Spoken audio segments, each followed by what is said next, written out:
Energy को हम define करेंगे कैपेसिटी टू डू वर्क। किसी भी वर्क को करने के लिए बॉडी की कितनी कैपेसिटी है, कितनी एबिलिटी है, दैट इज कॉल्ड एनर्जी। वैसे तो एनर्जी बहुत सारे टाइप के हो जाएंगे, heat energy, light energy, sound energy, mechanical energy, but basically हमें जो पढ़ना है इस चैप्टर में वो मैकेनिकल एनर्जी के बारे में पढ़ना है। और मैकेनिकल एनर्जी का दो टाइप होता है, दो क्लासिफिकेशन होता है, एक काइनेटिक एनर्जी और एक पोटेंशियल एनर्जी।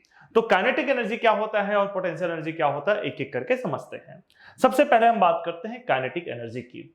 जो एनर्जी बॉडी का bye virtue of its motion आएगा, बॉडी का जो मोशन है उसकी वजह से जो बॉडी में एनर्जी आएगा, that energy is called kinetic energy. जैसे कि एक एग्जांपल लेते हैं, एक बॉल मैंने फेंका है 10 मीटर पर सेकंड की स्पीड से, आप उसे रोकने के लिए कुछ ताकत लगाओगे, आपके हाथ पे थोड़ी चोट लगेगी। सेम बॉल को अगर मैं 20 मीटर पर सेकंड की स्पीड से फेंकता हूं तो भी आप कुछ ताकत लगाओगे, आपके हाथ पे कुछ चोट लगेगी। बट सेकंड केस में आपने ज्यादा ताकत लगाया होगा, ज्यादा वर्क डन किया होगा, बिकॉज उसकी वेलोसिटी ज्यादा थी, उसकी वेलोसिटी ज्यादा होगी तो उसकी एनर्जी ज्यादा होगी। उसने जो एनर्जी प्रोसेस कर रखा बॉडी ने, that energy is kinetic energy. So kinetic energy is basically energy processed by body by virtue of its motion. इसका फॉर्मूला होता है हाफ एम वी स्क्वायर। जैसे कि आप पहले से भी शायद जानते होंगे, kinetic energy is equal to half m v square. उसी तरीके से बाय वर्च्यू ऑफ पोजीशन और कॉन्फ़िगरेशन, जैसे कि ऊपर से एक पत्थर गिराया गया तो उस पत्थर की वजह से, आपने पानी में पत्थर जरूर गिरा रखा होगा, एक साउंड सा आता है, या आपने देखा होगा कि ऊपर से कोई चीज अगर गिराते हैं, सिंपल बॉल ही ड्रॉप करते हैं तो नीचे रोकने में थोड़ा वर्क करना पड़ता है। तो क्योंकि बॉल जब ऊपर ले गया है तो उस समय ऊपर ले जाते वक्त उस केस में कुछ एनर्जी उसमें स्टोर हुआ, that energy is potential energy.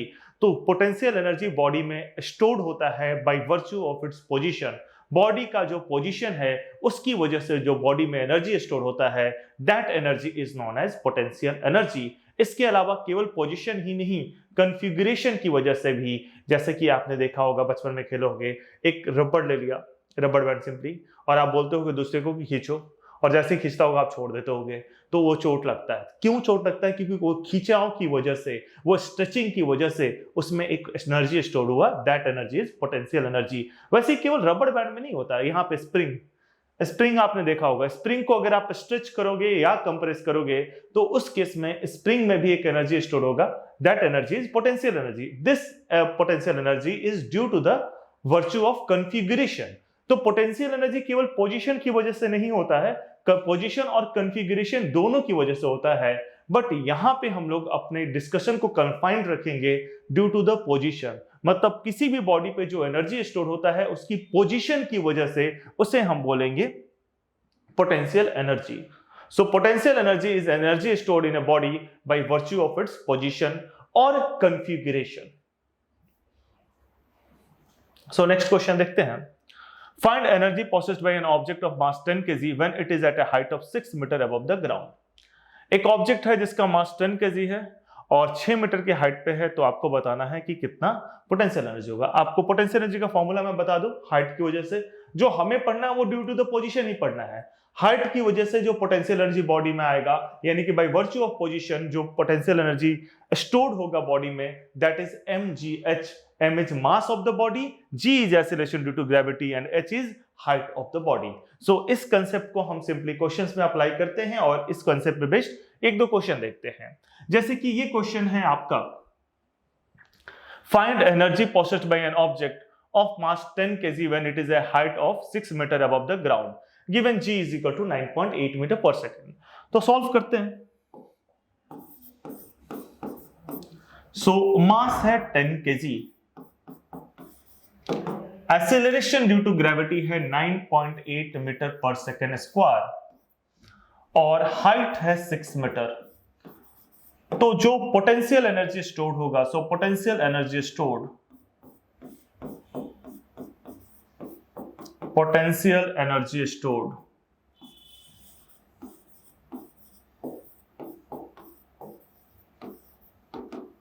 U is equal to mgh, यानी कि m is 10, g is 9.8 and h is 6। so 98 into 6 joule, 98 into 6 joule means it will be 48 and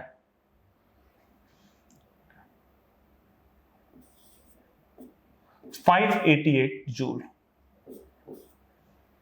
This is the potential energy of the body. Potential energy stored in the body. Simple सा calculation है. सो आप मैंने से ये भी कह सकते हो सर आपने काइनेटिक एनर्जी पे एक भी क्वेश्चन नहीं कराया, तो वो भी कर लेते हैं. एक क्वेश्चन और पोटेंशियल एनर्जी पे करेंगे, बट पहले एक काइनेटिक एनर्जी का भी क्वेश्चन कर ही लेते हैं. आई होप आपने इसको लिख लिया होगा. तो चलिए एक क्वेश्चन काइनेटिक एनर्जी पे देखते हैं. क्वेश्चन लिखिएगा, एनर्जी का ऐसा यूनिट जूल. आई थिंक आप ये जानते होंगे एनर्जी का ऐसा यूनिट जूल. अदर यूनिट्स के बारे में हम बात करेंगे जब भी बात करेंगे. बेसिक स्टैंडर्ड यूनिट एनर्जी का जूल होता है. अगर नहीं जानते हो तो नोट करके तो पहले ये लिख लो, नोट. फिर क्वेश्चन करेंगे काइनेटिक एनर्जी पे. SI unit of energy. SI मतलब कि स्टैंडर्ड यूनिट. हम ज्यादातर एसआई यूनिट की बात करते हैं. यूनिट ऑफ एनर्जी, वैसे तो इसका पूरा फुल फॉर्म होता है इंटरनेशनल सिस्टम ऑफ यूनिट. अब आप बोलोगे सर एसआई क्यों लिखा है, आईएस लिखा होना चाहिए.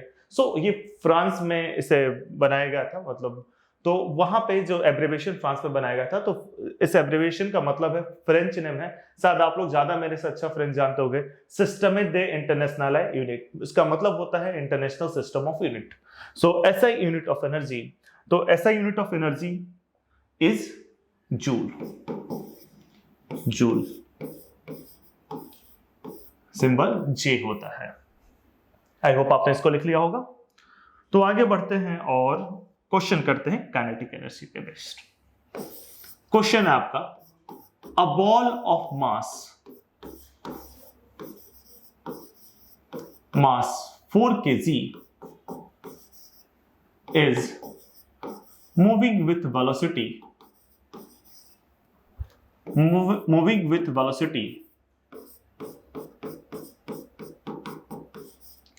10 meter per second. Find its kinetic energy. इसका काइनेटिक एनर्जी निकालिए. Find its kinetic energy.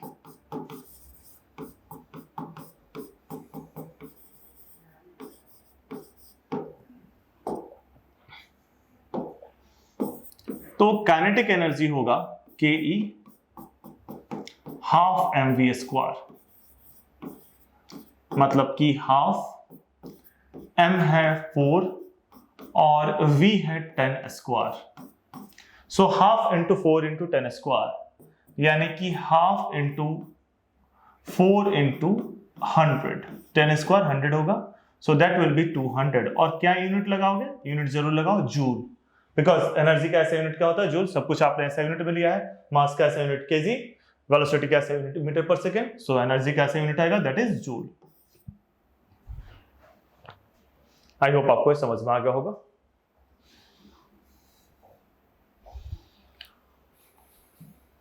So next question की बात करते हैं. N object of mass 12 kg is at a certain height above the ground. If the potential energy of the object is 480 joule, find the height at which the object is with respect to the ground.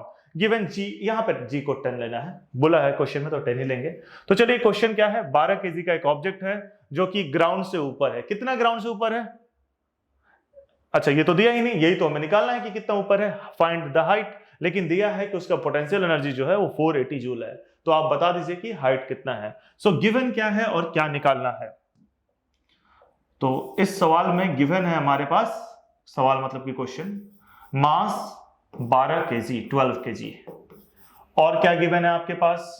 और given है potential energy. ये मास, m मतलब मास. I hope आप जानते होंगे, लेकिन कोई बात नहीं, मैं लिख देता हूं.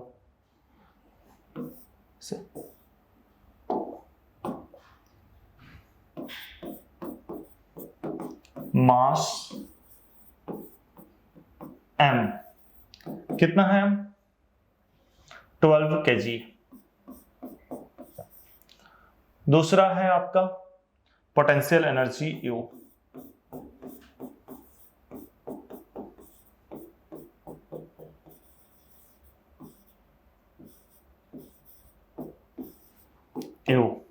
ये है आपका 480 जूल.